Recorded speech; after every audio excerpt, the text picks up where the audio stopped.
Mark நற்செய்தி அதிகாரம் 15 இறைவார்த்தை 40 பார்க்கிறோம். பெண்கள் சிலரும் தொலைவு நின்று உற்று நோக்கி கொண்டிருந்தனர். அவர்கள் மகதலா மரியாவும், சின்ன யாக்கோபு, யோசி ஆகியோரின் தாயாகிய மரியாவும், சலோமி என்பவரும் ஆவர்.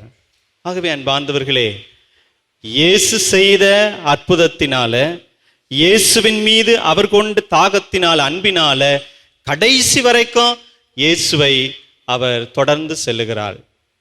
இதுதான் மகதலா மரியா இயேசுவின் மீது வைத்த அன்பினுடைய வெளிப்பாடாக பார்க்கப்படுகிறது. அது மட்டுமல்ல அன்பார்ந்தவர்களே, இறுதி கட்டம் வரை இயேசுனுடைய உடலை சிலுவையிலே நீண்ட நேரம் இருப்பது சரியல்ல என்று அவருடைய உடலை யோசேப்பு பெற்று அவருடைய முறைப்படி நல்லடக்கம் செய்வதற்காக அவருடைய உடலை எடுத்து வருகிறார்கள். அப்போ என்ன பண்ணுறாங்க?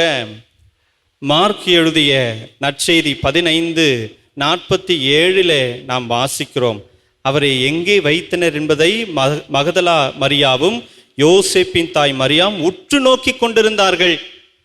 சிலுவையின் அடியில் மட்டும் இல்லை, இயேசுனுடைய உடலை எடுத்து கொண்டு போய் எங்கே அடக்கம் செய்கிறார்கள், எப்படி அடக்கம் செய்கிறார்கள் என்பதை உற்று நோக்கி கொண்டிருந்தார்கள். இன்னும் லூக்கா நற்செய்தியில் நம்ம வாசித்தோம் என்றால் இன்னும் ஆழமான விவரங்கள் நமக்கு புலப்படும்.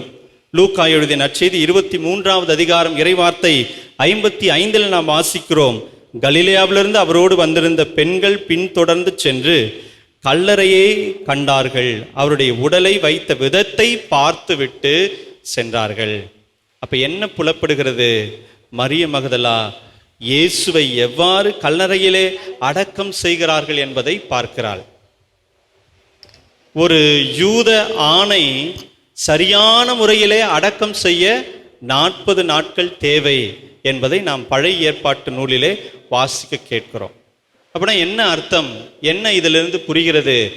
மரிய மகதலால் பார்க்கிறாள், இயேசுவினுடைய உடலுக்கு தரப்பட வேண்டிய தகுந்த மரியாதை கொடுக்கப்படாததை பார்த்து அவள் ஓடி வருகிறாள். எப்போது? விடிந்ததும் விடியாதுமான விடியற் காலையிலே அவன் நறுமண தைலத்தை, நறுமண பொருட்களை எடுத்துக்கொண்டு கல்லறைக்கு ஓடி வருவதை இன்றைய நற்செய்தியில் நாம் பார்க்கிறோம். அன்பார்ந்தவர்களே, பாருங்க, சீடர்களுக்கு எல்லாம் இல்லாத ஒரு ஆசை, ஒரு பாசம், ஒரு அன்பு இந்த பெண்ணிடத்திலே நாம் காணுகிறோம்.